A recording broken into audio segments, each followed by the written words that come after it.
سلامونه، شپه په خیر. خبرونو ته ښه راغلاست. په وروستیو کې افغانستان څو څیزونو سره مخامخ دی. اول بحث د مهاجرینو موضوع ده. هغه مهاجرین چې په یوه ورځ کې نږدې 40,000 له ایران څخه په زور راوویستل شول. هغه ګاونډی چې هر ځل افغانستان سره د دوستۍ ادعا کوله، اما په یوه ورځ کې یې د اسلام قلعه په بندر باندې 40,000 انسانان راواړول.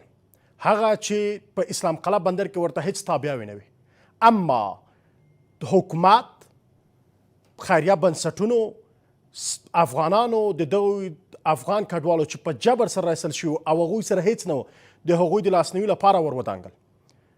اما دغه پروسه د هر ورځ په تېرېدو سره ګړندی کېده. لا تر اوسه پورې هم دغه پروسه دوام لري. حکومت بالاخره څه کوي؟ یا ایران لوري سره پر دې باندې بحث شوی چې دغه پروسه باید یو څه باید بطي شي یا سسته شي، که نه هره ورځ باید دغه موضوع ګرمه واوسي. بله مسئله په دې سلسلو کې بیا روسیې اسلامي امارت په رسمیت هم وپېژنه. دغه بحث څومره د اسلامي امارت لپاره ګټور بحث دی؟ آیا په دې سره به څومره نور هیوادونه لیوالی شي چې له 4 کلونو کې بالاخره اسلامي امارت په رسمیت وپېژني؟ بل بحث له هیوادونو سره د تعامل بحث دی، هغه چې د 2 هیوادونو د پاکستان او همدارنګه د ترکمنستان بهرنی چارو وزیران کابل کې ول. دلته یې د اوسپنې پټلۍ په تړاو باندې بحثونه او همدارنګه د هغو د مطالعاتو هوکړلیکونه امیر خان متقي سره لاسلیک کړي. دا بحث څومره د افغانستان لپاره ګټور بحث ګرځېدلی شي؟ بل بحث د نور موضوعات هم شته چې باید ورباندې بحث او خبرې وشي. په دغه برنامه کې د اسلامي امارت ویان ذبیح الله مجاهد را سره دی چې پر دې ټولو موضوعاتو باندې بحث کوم او ورڅخه د افغانستان د ولس هغه پوښتنې چې غواړي تر چارواکو پورې ورسوي هغه تر دوی پورې ورسوم. مجاهد صاحب ډېر زیاته مننه چې وخت مو راکړی. کور مو ودان. مننه. زه هم په خپل نوبت ستاسو ټولو تخنیکي همکارانو ورسره لیدونکو ته د زړه د کومې السلام علیکم ورحمت الله وبرکاته وایم. مننه کوم چې له تاسو سره یم او فرصت راکړئ. مجاهد صاحب غواړم نن بس په بل ډول باندې هغه پوښتنې نن مطرح کړم کومې چې ولس یې لري او ولس دغه امکانات نه دي پیدا کړي دا تر اوسه پورې چې تر چارواکو پورې ورسېدی. غواړم د هغو پوښتنې نن یو پل په حیث باندې تر تاسو پورې در ورسم او ستاسو ځوابونه بیرته هغه ولس ته ورسېږي چې ځوابونه ورته څه دي. لومړی به په مهاجرینو په موضوع باندې بحث وکړم ځکه ګرمه موضوع ده او هره ورځ اسلام قلعه بندر کې تاسو وضعیت وینئ چې افغان کډوال را ایستل کېږي. آیا حکومت دغه بهیر چې نن ورځ روان دی، یعنی تقریبا تر 40,000 پورې افغان کډوال راوویستل شول د ورځې، حکومت آیا ایرانی لوري سره بحث کړی که نه دی کړی؟ آیا غوښتې دي ترې چې ایران دغه سیستم یا دغه بهیر یو څه سلو کړي که نه؟ بسم الله الرحمن الرحیم. حامد و مصلی ما بعد. بلې په کراتو موږ د ایرانی مشرانو سره چې کله لیدکاته درلودلې دي، ملاقاتونه سوي دي او داسې په لوړه سطحه باندې سفرونه سوي دي د دواړو هیوادونو یو بل ته. نو دا موضوعات د اجنډا په سر کې د مهاجرینو موضوع له هغو سره د چلند موضوع، د هغو د استخراج موضوع، د هغو د ستونزو موضوع مطرح شوې ده. دا موضوع یعنې دومره ډېره یاده شوې ده چې هغه د یو له د دواړو هیوادونو ترمنځ یو له ډېرو ذکر شوو موضوع نه همدا د مهاجرینو موضوع. موږ د هغو سره خپل اندېښنې شریکې کړې دي، نړیوالو اصولو ته مې هغو توجه اړولې، د ګاونډیتوب اصل ته، د اسلامي اصولو اصل ته هم د هغو هغه توجه اړولې ده چې دوی باید په دې کې نرمي وکړي، د مهاجرینو سره د انعطاف نه کار واخلي، تعامل وکړي. داسې 4 کلونه زیات هلته مهاجرین اوسېدلي، طبعا هغوی ډېر په دې کې ښه مېلمه پالنه کړې، افغانانو ته ځای ورکړی، په سختو ورځو کې د افغانانو همکاري کړې ده. نور دې یو څه وخت دوام ورکړي چې دا مهاجرین بې له کومې ستونزې نه په عادي ډول خپل هېواد ته راستانه سي او اعمال د فشار ونه سي، د هغو متملکاتو اموال ضایع نه سي او د هغوی هغه بهیر د توان مطابق وسي، هم افغانان جذب اسانه وکړي او هم هغه امکانات او تسهیلات د مهاجرو په پام کې نیول سوي هغه په ښه ډول ورسېږي. دا موږ ویلي دي، ولې بیا هم متاسفانه په هغه هېواد کې غیر مترقبه حالت منځته راغلی ده. یو خو هغوی اقتصادي ستونزې دي، طبعا هغه هم فشار لري. دوم دا ده چې وروستیو کې هغلته د جګړه ییزو هغه فضا چې ایجاد شوه، هغه ټولو په دې کې کومک کړی چې هغه مهاجرین چې هلته اوسېږي دوی هغو ته بې اسنادو مهاجرین وایي، د هغو د استخراج بهیر دوی ګړندی کړی. اول دا اوس دوی ډېر وړ تاریخونه ورکړي وو د وروستی ضرب العجل هم چې پوره شو نو دوی وایي چې موږ ډېر وارې داسې ضرب العجلونه ټاکلي باید د دې نه استفاده شوی وای نه ده شوې نو موږ مجبور یو چې دوی باسو. البته دا خبره بیا کړې چې موږ زور زیاتی نه کوو چا باندې فشار نه اچوو د شکایتونه اورو ستونزو ته رسېدګي کوو. مجاهد صاحب آیا همدغه بحث چې دوی وړاندې کوي دوی وایي چې ضرب العجل ورته ورکړل شوی و تاسو حکومت ته هم ویلي و چې افغان کډوالو ته ضرب العجل ورکړل شوی آیا حکومت یې باخبره کړی و چې افغان کډوالو ته څومره وخت ورکړل شوی وای؟ دوی هغه ضرب العجل اعلان کړی و او زموږ سره په خبرو په مذاکراتو په مفاهمو کې مې یاد کړی ده بلې د سفارت د لارې نه افغانستان سره شریک شوی و او موږ هم د ټولو تشویقي لارو نه خپل مهاجرینو ته پیغامونه انتقال کړي اوس هم وایو چې هغوی باید په خپله خوښه باندې له هغه هېواد بیرته راستانه شي افغانستان ته چې څو پورې د زور زیاتي ضرورت پاتې نه شي او د دوی مالونه هم ضایع نه شي همداراز په یو بارګي باندې هغه ازدحام جوړ نه شي بیا طبیعي د رسېدګي ونه شي ستونزې پېښ شي. نو دا یو ستونزه ده د مهاجرت ستونزه نن تنها په ایران او افغانستان کې نه ده ټول نړۍ کې د مهاجرت ستونزه یو پروبلم ده او د نړۍ هېوادونه د موضوع سره اساس دي. مجاهد صاحب اما تاسو هر ځل ځکه غواړم دا پوښتنه مطرح کړم چې تاسو په ټولنیزو پاڼې کتلي همدغه موضوع کې لیکل شوې او ډېر غبرګون هم ورته ښودل شوی. اسلامي امارات هر ځل ویلي چې د هر افغان وګړي له حق څخه دفاع کوي او د هر افغان غږ اوري. په ایران کې تاسو ویډیوګان لیدلي دي افغان مهاجر په څپېړه وهل شوی افغان مېرمنه په زینه کې د نورو لخوا څخه په لغت وهل شوې ولیدلې د افغان مهاجر پاسپورت ورته شکول شوی افغان مهاجر ته توهین او تحقیر شوی دی. ایا تاسو دغه پوښتنه وکړه ځکه تاسو خو چې د افغان وګړو پوښتنه کوئ؟ خو بلې دغه ټول موارد شریک شوي دي موږ په سفارت کې په تهران کې د دوی د کورنیو چارو وزارت سره مشترکان پکې دي ایراني مشران مسؤلین هم پکې دي. دغه شکایت زموږ ته رسېدلي ټول موارد هم له دوی سره شریک کړي او رسیدګي هم شوې دوی ژمنه کړې چې هغه موارد طبیعي مهاجرینو تعداد زیات ده موارد ډېر دي کله که کومه زور زیاتی کېده یا خلاف ورزي کېده د قوانینو د اصولو نه موږ سره موضوعات شریکول د موضوعات تاسو یاد کړئ ټول موږ شریک کړي د پاسپورت د چیرلو موضوع د افغانانو سره د زور زیاتی موضوع ناسم ذهنیت ایجاد په اړه باندې شکایتونه رسولي څلته موجود او د مهاجرینو سره د خلکو لخوا نه د متملکاتو د پیسو د ګرویو د کرایو نه ورکول دا ټول موږ شریک کړي او ډېرې موارد بیرته حل شوي دي او رسیدګي ورته شوې. مجاهد صاحب ایراني لوري تاسو سره ژمنه کوي چې دغه موضوعات حل کیږي یا اجازه نه ورکړي دا بحث وشي اما تاسو په ټولنیزو پاڼو کې ویډیوګانې وینئ د ورځې په تېرېدو سره دغه بحث ګرمیږي د بحث تېرېدو سره هره ورځ افغان کډوال چې په ایران کې پراته دي هغوی ته تحقیر کیږي هغوی ته ډېر رد بد ویل کیږي هغوی ته حتی توهینامیزه کلمات د افغان په نوم باندې حتی ورته ویل کیږي. نو آیا اړتیا نه وه چې سفیر په افغانستان کې د ایران چې دی احضار شوی وای افغان وګړي له تاسو پوښتي چې آیا سفیر ولې لا تر اوسه نه دی احضار شوی آیا له سفیر څخه ولې نه دي پوښتنه شوي چې حکومت مو افغان کډوالو سره څه کوي پرېږدي چې په خپله افغانان راوګرځي افغانان مو دې ته نه دي خوشحاله چې په نورو ملکونو کې واوسي. او دا کار شوی دی د ایران سفیر هم غوښتل شوی د بهرنیو چارو وزارت اوس را شکایت شریک شوي دي کله چې هلته پیښې وشوې هلته ستونزې پیښ شوې یو شي ته باید تاسو پام وکړئ چې دغه حجم د مهاجرینو ډېر زیات ده او کله کله په دومره زیات حجم کې موارد پیښیږي او ویډیو سکیږي یو مورد کېږي د زرګونو کسانو نه کېږي اوس زموږ هر ورځ تر 10000 10000 15000 20000 مهاجر لرو چې هغه راوړي دی خاطر هغه دوی سره پیښې نه لرو نه 10000 پیښې لرو په دې ټولو کې پروس یو دوه پیښې وسی د 10000 نفر چې د تاسو اریانا تلویزیون په دروازه کې مراټول چې نن وځي طبعا د تاسو کارمندان لپاره یو دوه سره چلن ستوب کېږي ځکه نه مجاهد یعنی دلته بس د دې ځای نه کېږي په اسلام قلعه کې ورته هرکلی ښه روان دی خلک ترې ناراضي دي تاسو به خبریالان وینئ زموږ خبریالان هلته ساحې ته ورغلي ول هغه کډوال چې راځي رضایت ښکاره کوي دلته د بس کومه ورته امادګي نیول شوې ځکه حجم ډېر زیات دی او ټولو ته رسېدنه به هم سخت دی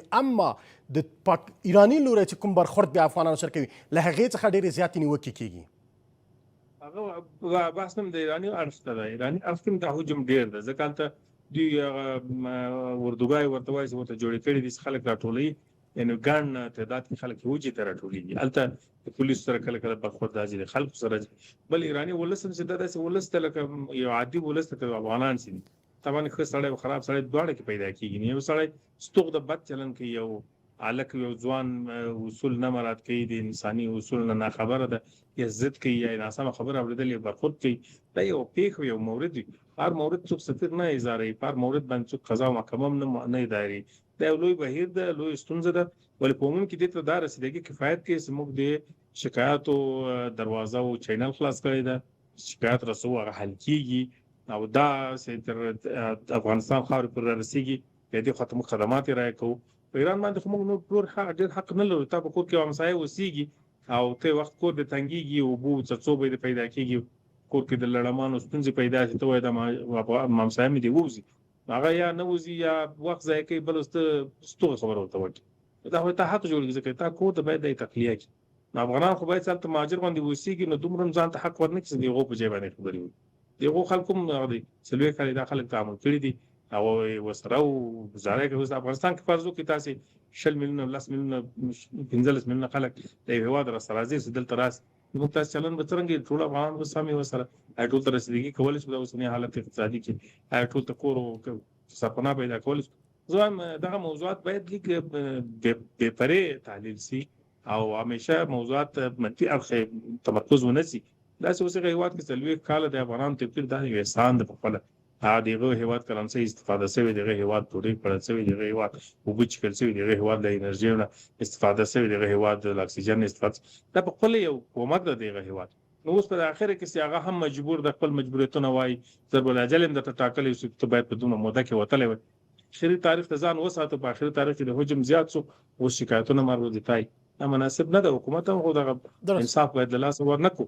موږ کوشش کوو ټول هغه څه چې توان کې دي هغه وکړو. افغانان مسؤلیت دا لري چې هغه افغان سره پول نه راوړي، دې خواته ښه خدمت د خپل ورور چې مهاجر وو افغانستان کې نه وو، د ستونزو له امله مهاجر شوی وو، اوس یې ښه خدمت وکړو، ورسوه تر جي پورې تر کوره پورې سرپناه ورته غم یې وخوړه، ډوډۍ غم یې وخوړه، یو کار پیدا کول غم. دا د مسؤلیت جوړوي. دا نه چې هر ورځ د هر مهاجر په سر باندې موږ د ایران سره جنګ اخته شو او هر ورځ سفیر یې زار کړو. دا زینت سم نه ده. درست. مجاهد صاحب لنډه دمه اخلم، بېرته راګرځم. دمه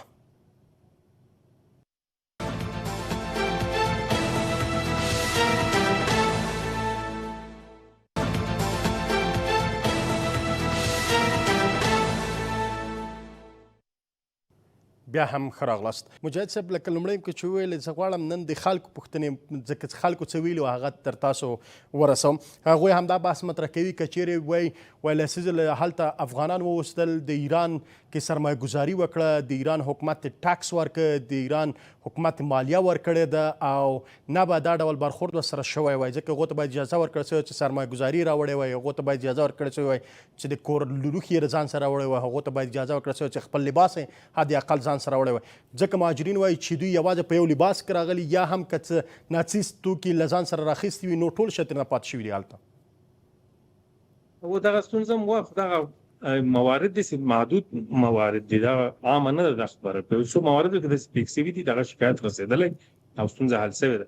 او بیا دا وایم ګورې په ایران کې اوس تقریبا موږ دوی د محاسباتو له مخې تقریبا 6 میلیونه مهاجر اوسېږي. زموږ محاسبه غالبا 4 میلیونه شاوخوا دي. نو دوی کې هغه خاص کړي چې اسناد نه لري، دغه هېواد قانوني میشت اسناد نه لري چې دی بې قانون په اساس یا د سند په اساس وویسېږي هلته او وخت هم ورکړل شوی ضرب الاجل. دوی غواړي موږ د غیر قانوني خلک ځکه باسو چې موږ خپل ستونزې لرو، مشکلات لرو، چې موږ محاسبې لاندې نه راځي. هغه څوک چې موږ منلي هغو ته موږ اسناد ورکړي، هغه دې وي، هغه اوس هم هغه دغلته ژوند کوي، ګزاره کوي. په دا خلک چې اسناد نه لري، دوی ته میاشتې ضرب الاجل ټاکلی وي، د دې نه باید استفاده شوی وای.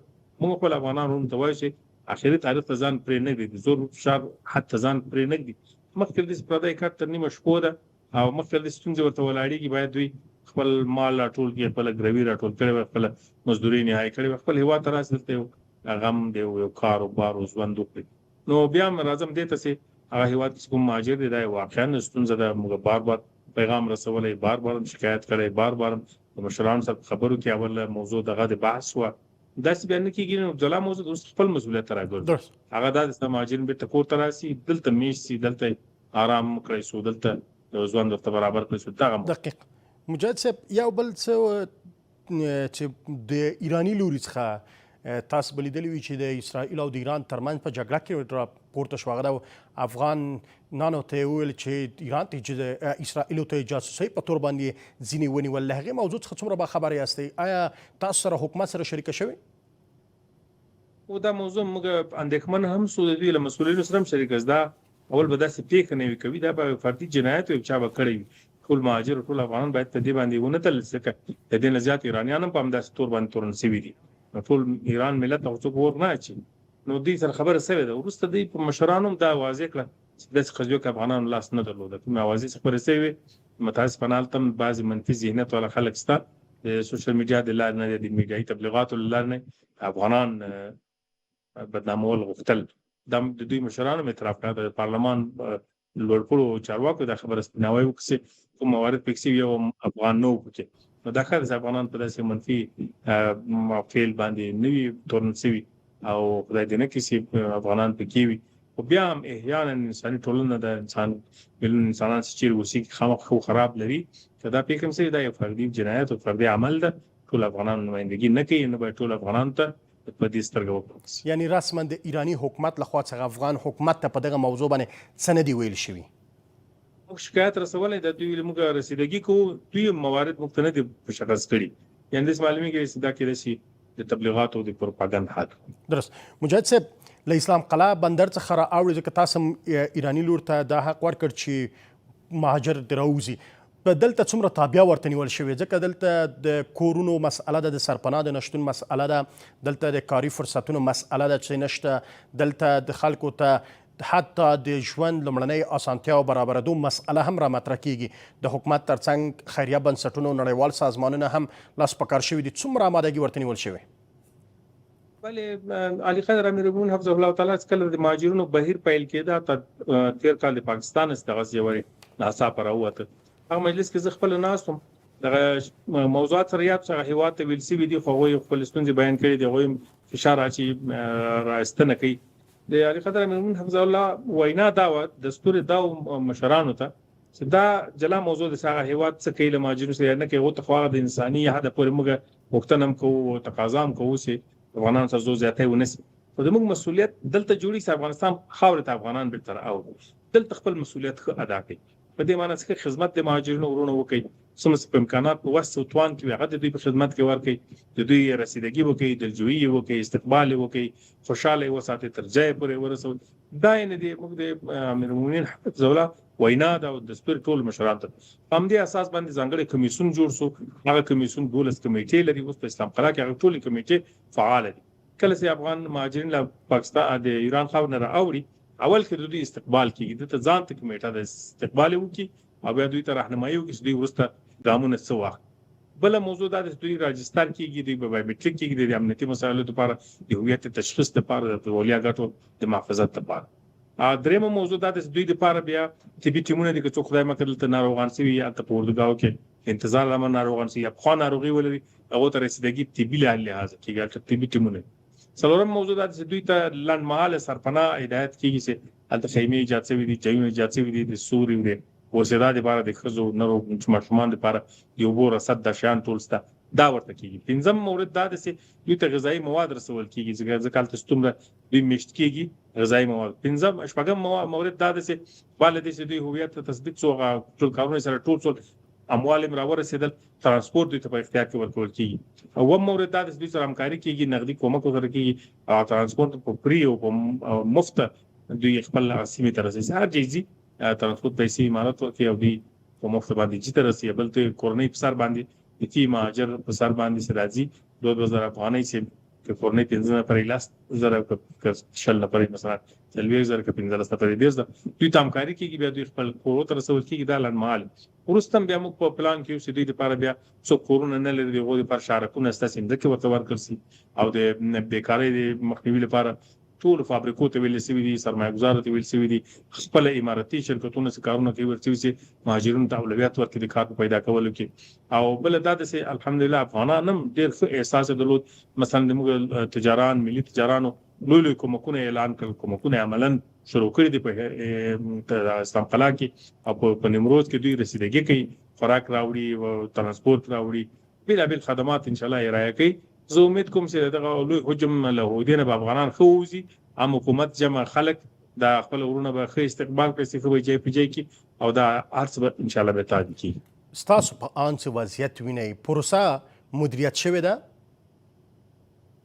څه چې موږ امکانات لرو څه چې افغانانو توان ده څه چې د امارت په توان کې دي څه چې موږ ملي تجارانو په توان کې دي څه چې موږ ملت په توان کې دي ان شاء الله چې دغه حد پورې ښه مدیریت شوی تر اوسه کوم مورد نه لرو چې ستونزه پیښه شوی کوم مورد نه لرو چې نارسایي شوی کوم مورد نه لرو چې د چا مال ضایع شوی سر ضایع شوی ستونزه پیښه شوی دا ښه رسیدګي ده وداسې حالات درست مجاهد صاحب نړیوال سازمانونه هم دلته د کډوالۍ نړیوال سازمان هم فعالیت کوي پر هغو باندې مو غږ څه دی بلې هم کومکونه کوي کومکونه روان دي خو تاسو پیږي په دا وروستیو کې کومکونه چې افغانانو سره د مؤسساتو لخوا نه کېدل هغه ډېر حد اقل ته رسېدلي دي هغوی امکانات ډېر نه دي خو بیا هم کوم مهاجرینو په برخه کې چې کوم مؤسسات کومک کوي کار کوي هغه د ټیمونه لري څانګې لري د بېلابېلو برخو کې د اماراتي ادارو سره دوی هم همکاري لري په طبي برخه کې د دوا رسولو برخه کې غذایي موادو برخه کې البسې رسولو برخه کې همکار درست مجاهد صاحب بله مسئله دا ده چې د هلته د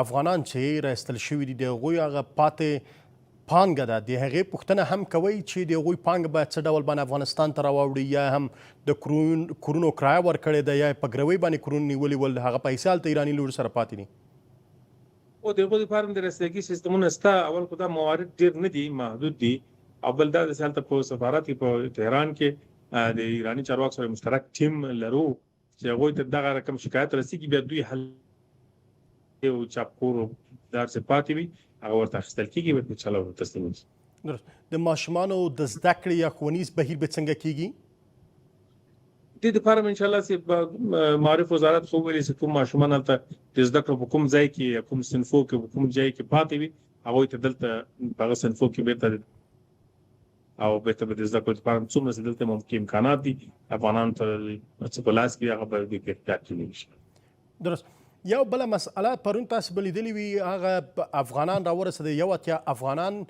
د جرمني هیواد راوویستل یعنی د مهاجرینو موضوع باندې غواړم دا مو پوښتم یو اتیا افغان کډوال دوی ویل چې دا په جرمونو باندې نیول شوي و جرم یې کړی و او بیرته افغانستان ته رالیږلي دي آیا رسمي تاسو ته څه ویل شوي دي چې دوی د رښتیا هم مجرم ول که نه ول آیا که مجرم ول دلته چې افغانستان ته راغلي آزاد پرېښودل شو که زندان ته یوړل شول موږ له جرمن چارواکو سره په دې مورد باندې خبرې شوې دي د بهرنیو چارو وزارت له خوا نه په تماس کې یو هغه دوسیه به وروسته نهایي کېږي خو دغه ریپورټ شوي افغانان افغانستان ته رارسېدلي دي او د هغو هغه حالت کتل کېږي اوس هغوی په کېدای شي د حکومت تر څار لاندې وي او هغه جرمونه به تشخیص کېږي او هغه سره سم څه رقم چې دواړو هېوادونو ترمنځ تعامل شوی یا تعهدات شوي هغه څه به په مخ ځو موږ هم غواړو څوک چې جرم وکړي د جرم باید جواب ووایي ولې بې ګناه خلک هم باید څوک تورن نه کړي په جرم باندې دا یو سپیناوي ته ضرورت لري وخت ته ضرورت لري درست اوس یعنی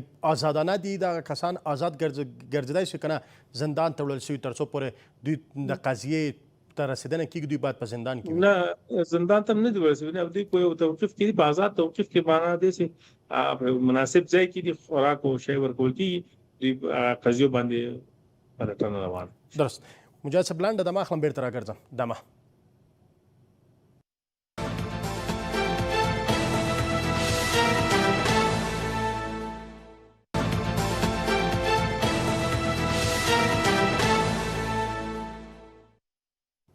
بیا هم ښه راغلاست مجاهد صاحب کله مهاجرینو څخه راووځو اوس په راسه د تعامل برخې ته او همدارنګه نورو موضوعاتو ته چې خلکو غوښتل دي له تاسو څخه وپوښتل سي بس د تعامل د اوس مهال تعامل کومو هیوادونو سره په خبره کې یاستئ چې له روسیې څخه وروسته نور هیوادونه رامخته سي آیا کوم هیواد لیواله دی چې اسلامي امارت په رسمیت وپېژني د تعامل په برخه کې دوه اړخونه دي یو د افغانستان مسؤلیت او کړنې او هڅې یو د هیوادونو مسؤلیتونه او هڅې افغانستان د خپل ډیپلوماسي د دستګاه چې ډېره فعاله دستګاه ده د هڅو په پایله کې توانېدلې ده چې د ګڼو هیوادونو سره د خپل تعامل چینلونه خلاص کړي دا اوس افغانستان تقریبا 9 تر 40 ډیپلوماټیکو نمائندګیو تر رسېدلې چې د هیوادونو سره تعامل لري یعنی دومره نمائندګۍ البته په هیوادونو کې ستاسو هغه کنسولګرۍ دي سفارتونه دي بېلابېل اړیکې سره هیوادونو سره لري او داسې د ډېرو هیوادونو سفارتونه په کابل کې فعال دي د کونسلګرۍ په ولایاتو کې فعال دي د دوی سره د ښه تعامل ایجاد شوی دی او د دوی طرفونو ترمنځ کوم د رسمي تعاملاتو په پایله کې کوم راکړه ورکړه وي راشه درشه وي تجارتي اړیکې وي او سیاسي اړیکې وي هغه هم د ډېرو هیوادونو سره تعامل شوی او داسې روسیې یو ښه ګام واخیست او زړور ګام یې واخیست د افغانستان له خوا نه وستایل شو هغه دا اوس هغوی په اعلان کې د رسمیت پېژندلو موضوع راپورته کړه او نورو هیوادونو ته کېدای شي جرأت پیدا شي او داسې زموږ غوښتنه بیا څه ده دا داسې افغانستان په دې برخه کې خپلې ټولې هڅې نهایي کړي او اوس د هیوادونو مسؤلیت جوړیږي چې دغسې یو ګام زړور ګام لکه روسیې چې واخیست نور هیوادونه یې واخلي او دغه کومه کنګل چې موجود ده او یو تصور چې موجود ده او پایله او نتیجه نه افغانستان ته په ګټه ده نه دوی ته نو دا باید یو بدلون راشي افغانستان د ټولو هیوادونو سره تعاملات غواړي هم د سیمې هیوادونو سره هم د اسلامي هیوادونو سره هم د لرې غربي هیوادونو ټولو سره ښه تعامل ایلمن ده او ښه تعامل به کوي دا د دواړو طرفونو اړتیا بولي او خپل ځان ژمن بولي نو په دې برخه کې موږ خپل هڅې کړې او کوو مجاهد صاحب آیا کوم هیواد تر اوسه پورې له روسیې څخه وروسته شین څراغ کار کړی دی چې په نږدې راتلونکي کې راشي او اسلامي امارت په رسمیت وپېژني موږ د نورو هیوادونو له نیت خبرې نشو کوی او نه داسې یقیني توګه باندې د چا د پالیسي هغه دقیق فرق بیانولی چې دا د موږ مسؤلیت نه ده موږ دا وینو چې ډېر هیوادونه به انشاءالله اوس دې ته رارسېدلي وي چې باید زړور ګام واخلي او لکه روسیې چې د افغانستان سره د ښه تعامل په پیل کې ښه اقدام وکړي نور هیوادونه مسؤلیت لري چې داسې وکړي او افغانستان خلک هم حق لري چې باید د نور هیوادونو سره په رسمي تعاملاتو کې په هغه لوړ کچ کې راشه درشه او راکړه ورکړه ولري د دوه هیوادونو بهرنیو چارو وزیران دوه ورځې وړاندې دلته په افغانستان کې ول د ډیپلوماټیکو هڅو څخه څه نه ښکارېدل چې دا دواړه به رامخته شي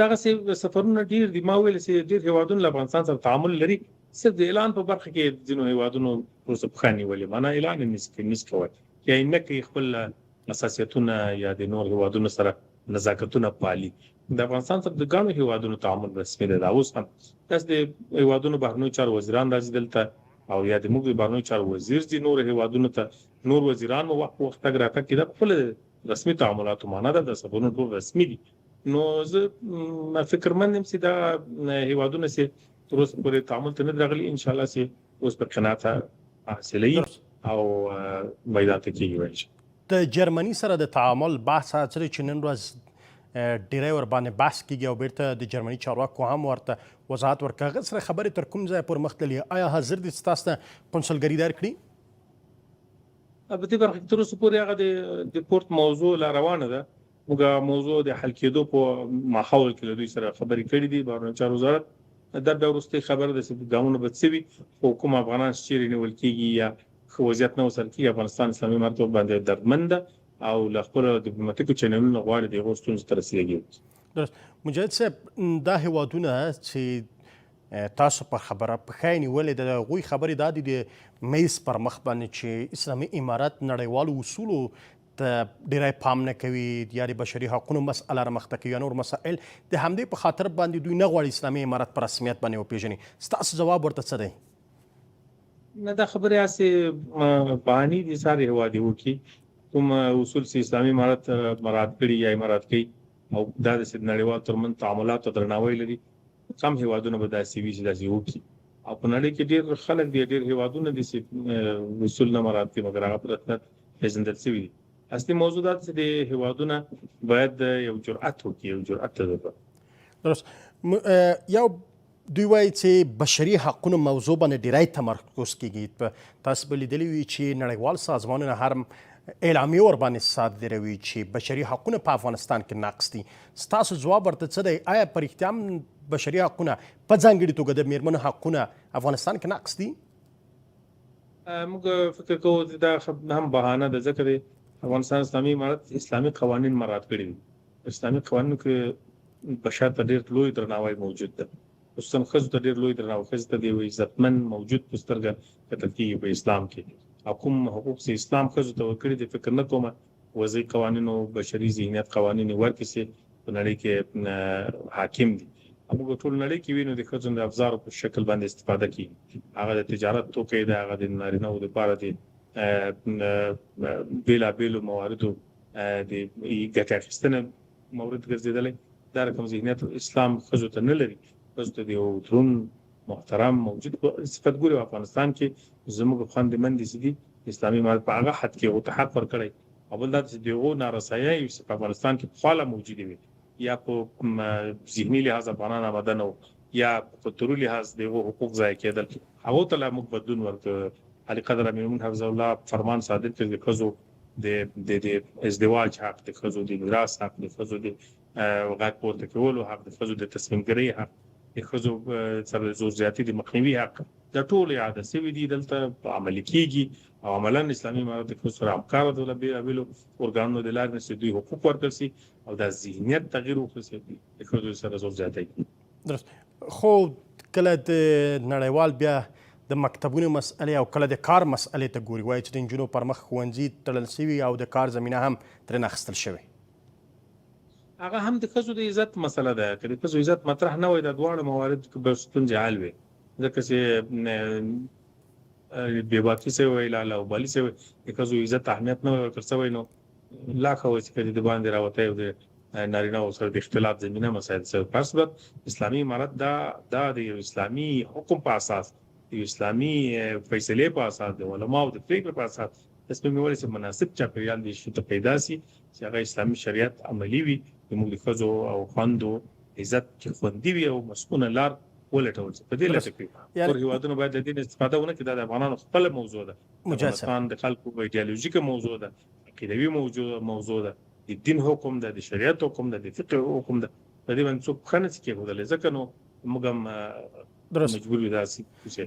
مجاهد صاحب، که چیرې نجونې مکتب ته تللی وای یا مېرمنې کار ته تللی وای، عزت یې پایمال کېده؟ اصلي موضوع چې اسلامي شریعت کې دغه دواړو برخو کې معنی موجود هم د دوی د ښځو د عزت موضوع ده چې عزت یې مسؤول شي. باید هغوی باید محفوظ وي، هغوی د تجاوزاتو نه، هغوی د هوسرانانو د نظر محفوظ وي. دغه شی مهم دي ځکه اسلامي شریعت داسې حکم کړی. موږ کوشش کوو چې چاپېریال مسؤل او ښځو ته مسؤلیت منځته راشي. درست. فقط غواړم په لنډو کې وپوښتم او ډېر په هغه موضوع باندې تم نشم، ځکه 4 کاله په تېر شو، وایي خلکو د نجونو پوښتنه همدا ده 4 کاله ماحول 4 کاله تېرېدو سره آیا مسؤل ماحول اسلامي امارت ولې برابر نه کړ؟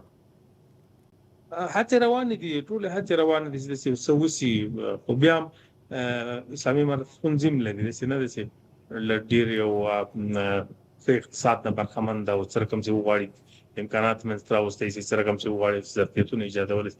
هغه حالت کې موږ نه یو. تاسې ګورئ د مهاجرینو حال، د وچکالۍ له اثر د خلکو د اقتصاد حال، د زراعت متاثره کېدل، د سړکونو خامي، نور ستونزې، دا ټول جمع کېږي. ورځنی هغه مصارف په لوړ غذا کې پورته کېږي. موږ ځینې رسېدنې نشو کولی. دا یې مجبوریت ده، خو انشاءالله الله نه غوښتنه کوي چې د ټولو نارساییو ته رسېدګي وشي.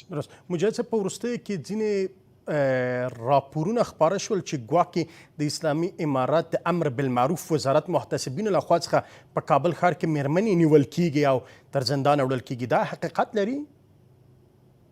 زه فکر نه کوم دا خبرې ډېرې پورې اوازې دي. البته د امر بالمعروف وزارت مسؤلیت لري، ځینې ټیمونه لري چې توصیې وکړي خواندو ته د حجاب مراعاتولو په برخه کې، په ځینو نورو د اختلاط د مخنیوي په برخه کې هغوی ته توصیې وکړي. توصیې ټیمونه ګرځي، وخت په وخت توصیې کوي خویندو ته. او بل دا داسې یو مورد ما ته ښکاري په کیسو کومځي کې په کابل ښار په شاهنو سیمه کې یو مرکز کې ښځینه کوم بهرنۍ غیر مجاز رسنۍ ته د فلمونو دوبله کوله چې هغوی د مرکز کشف شوي، هغوی نیونې هم شوي وي او بیا ښځینه ته تصفیه شوي، په ضمانت خلاص شوي دي، نارینه یې نیول شوي دي.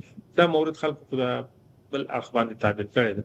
داسې څوک نیول شوي نه دي، موږ څوک زندان ته خو نه دي بولي. البته توصیه نارینه او ښځینه ټول ته د امر بالمعروف وزارت خوا کېږي. هغه یو دیني اصل ده، هغه خلک نیکویو ته بولي.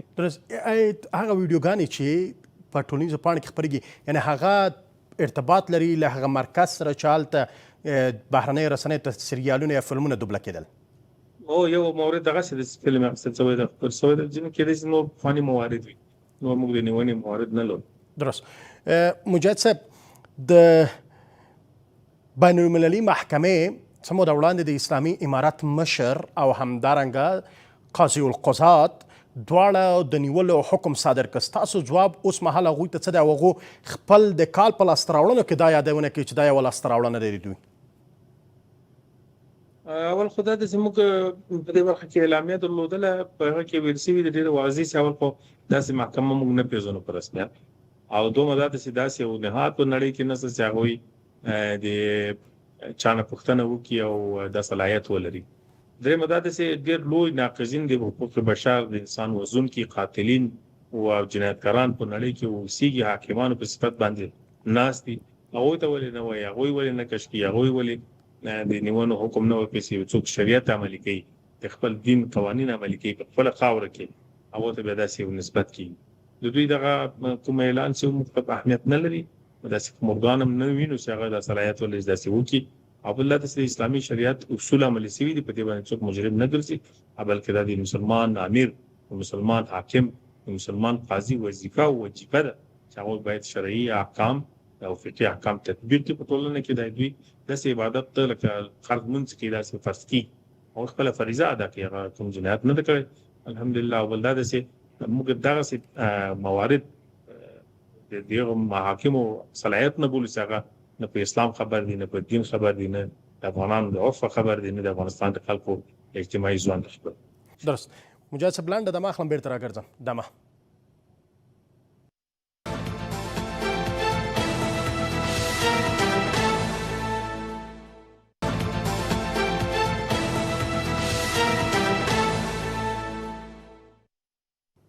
بیا هم ښه راغلاست. مجاهد صاحب د باګرام هوایي اډې خبرې هغه څه دي چې د امریکایي چارواکو د ژبې پر سر باندې ګرځي او بیا یو ځل ګرمې شوي خبرې دي. هغوی وایي چې باګرام چین سره دی هلته چینایي وګړي پرې برلاسۍ لري. ستاسو ځواب څه دی؟ آیا رښتیا هم باګرام چین سره دی؟ داسې د خندا وړ خبرې موږ هم اورو په لوړه سطح باندې د هېواد مشر په دې باندې خبرې کوي اندېښنه کوي او جالبه دا چې دومره بې تحقیقه مورد باندې ولې خبرې کېږي او دا د دوی استخبارات چیرې دي د دوی معلومات چیرې دي د دوی استخبارات خپل مشر ته ولې معلومات نه ورکوي. هسې اسلامي امارت هېڅ چاته اجازه نه ورکوي چې په کوم میدان باندې د پوځي تسلط ولري یا د پوځي حضور. یو عسکر د یو هېواد ته هم اجازه نه ورکوي. لکه څنګه زموږ ناټو عسکر او د امریکا عسکر په افغانستان کې نه شو زغملی لکه څنګه د شوروي اتحاد عسکر نه شو زغملی لکه څنګه د انګلیسانو عسکر نه و زغملی داسې د چین عسکر هم نه شو زغملی د بل هېواد هم نه. او بل دا چې باګرام مکمل دفاع وزارت تر تسلط لاندې ده هغه ته زموږ جزدامونه اوسېږي هغوی تعلیم کې کوي او هغو برخو نه چې د کار وړ استفاده کوي او بل هېڅ هېواد سره نه ده د چین هېواد کوم الوتکه دلته موجوده ده نه. البته د چین سفارت موجود ده په کابل کې ځینې چینایي شرکتونه هفته د سرمایه ګزارۍ کړې په بېلابېلو برخو کې فعال دي. د دې نه ورېخوا موږ هېڅ چینایي یعنی اتباع نه لرو چې هغه په افغانستان کې اوسي او بیا خصوصا په هوایي میدانونو کې. دا خبره ډېر خندا وړ ده. موږ هم تعجب کوو چې دومره ولې په خلاف معلوماتو په خلا کې په دې معاصره وخت کې دوی واقع دي. مجاهد صاحب یعنی ډونالډ ټرمپ د معلوماتو په نشتون کې دا خبره کوي؟ کاملا دا په ناخبرۍ دلالت کوي او د دوی که استخباراتو داسې غلط معلومات دي ته ورکړي وي استخباراتو مغرضانه اقدام به یو که استخبارات خبر نه په دې باندې د هغو په ضعف دلالت کوي او که هغه دواړه موضوع حل وي خپله د امریکایي جمهور رئیس په دې باندې ځان نه پوه کړي او د ده ستونزه ده په افغانستان کې داسې څه نشته. درست. مجاهد صاحب اقتصادي وضعیت نن ورځ په افغانستان کې څه ډول دی؟ د فقر کرښه راټیټه شوې؟ د افغانستان اقتصاد ته په ورځ مو په کار باندې لګیا یو. اسلامي امارت چې کله حاکم شوی ده بعد د هغه نه لوی اقتصادي ګامونه په افغانستان کې اخیستل شوي دي په یو اصل ته په کتو چې موږ به افغاني اقتصاد جوړو یعنی د افغانستان د خلکو په لاس جوړ شوی اقتصاد. زموږ اقتصاد بهر باندې تکیه نه لري دا یو اصل ده او موږ د اقتصاد لپاره لوی ګامونه اخیستي. خو طبیعي ده چې یو هېواد 40 کاله جګړه تېره کړې وي هغه په یو 2-5 کالو کې آبادیږي نه هغه به ځان ګزاره کوي. اوږدمهاله وخت کې ان شاء الله افغانستان لوی ګامونه اخیستي دي. افغانستان کې لوی پروژې پیل شوي دي. افغانستان کې په لوړه سطح باندې برنامې پلان شوي دي. د ریل پټرول لاره افغانستان له هیوادونو سره وصل شوی ده. د تجارت په برخه کې د افغانستان صادرات ډیر شوي دي. همداسې د افغانستان په بازارونو کې د توکو پریمانی او ارزاني حفظ شوی ده. دغه د افغانستان کرنسي قیمت نور کرنسي په وړاندې باندې خپل ارزښت ساتلی ده.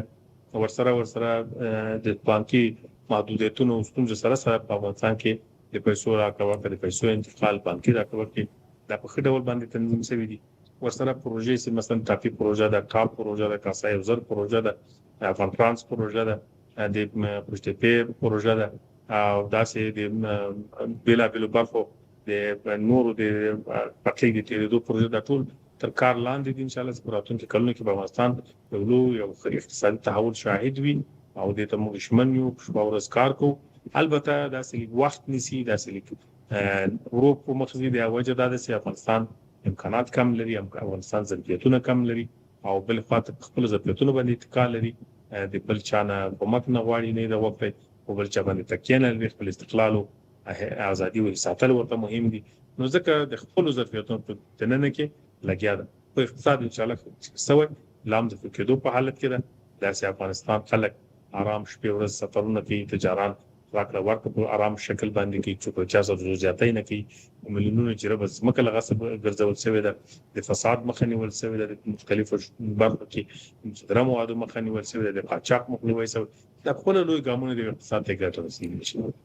درست مجد صاحب، بل مسأله د اساسي قانون مسأله ده. آیا دغه کار څومره مخته تللی دی؟ ځکه د اساسي قانون جوړولو خبرې له وړاندې کېدلې، کلونه پر تېر شول، لا تر اوسه پورې هم افغانستان یو اساسي قانون چې هغه د لیکل شوې بڼه باندې واوسي نه لري.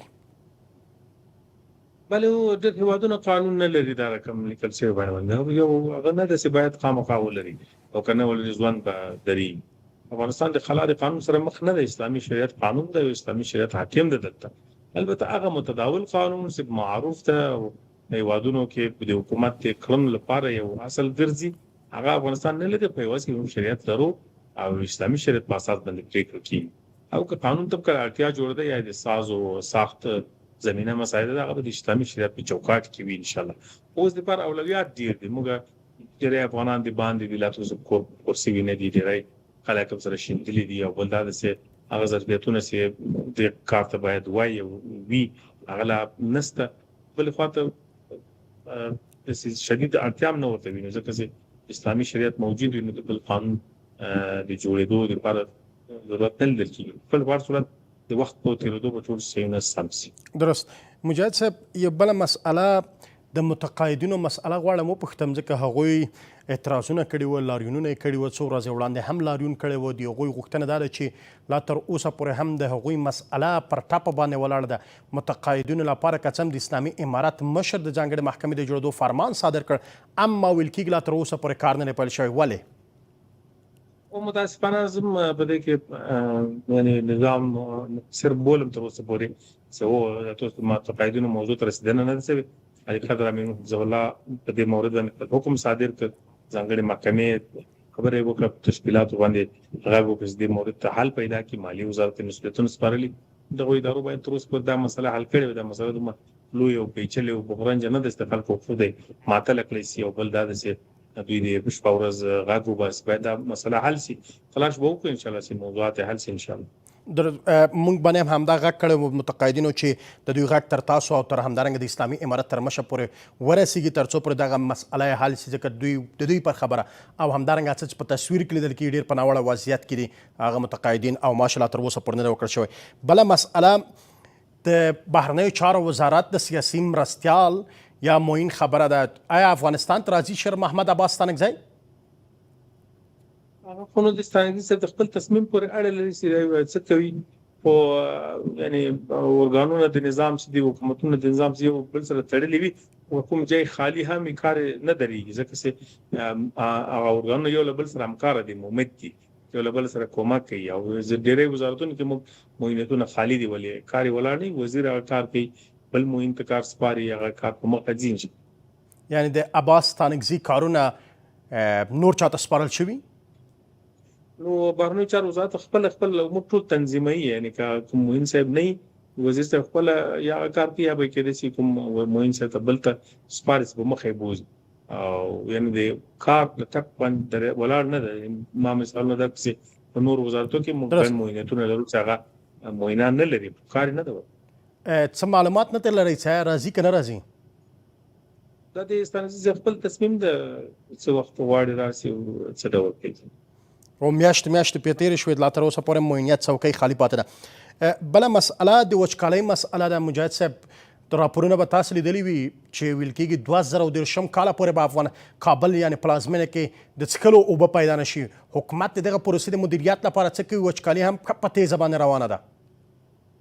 بلې د وچکالۍ د آثارو د مخنیوي لپاره موږ بېلابېلې هڅې کړې دي. اول دا د محیط زیست لپاره تلاش دا روان دی چې هغه زیانونه چې د وچکالۍ سبب کېږي او هغه موارد چې د وچکالۍ د غځېدو سبب کېږي هغه کم کړی شي او خلک په ښاریاتو کې په اطرافو کې د شینلیو په کښت باندې د اوبو په کنټرول باندې او د هوا په صاف ساتلو کې توجه وکړي. بل خواته د ابوبکر وزارت د هغه هم شپه ورځ لګیا ده د بندونو د تړلو په کار کې. دا اوس په هیواد کې تر 500 لوی بندونه کار لاندې دي چې د اوبو د مدیریت لپاره کار په روان دي چې جوړ شي او اوبو مدیریت کړي. او تیر کال او ورم کال په ټول هیواد کې هر ولسوالۍ کې تقریبا یو چک ډیم شنای باند د دې لپاره جوړ شي باران اوبو ذخیره کړی شي او د اوبو سطح په ولسوالیو کې لوړ تقریبا 300 چک ډیمونه جوړ شول اکثره تکمیل شول.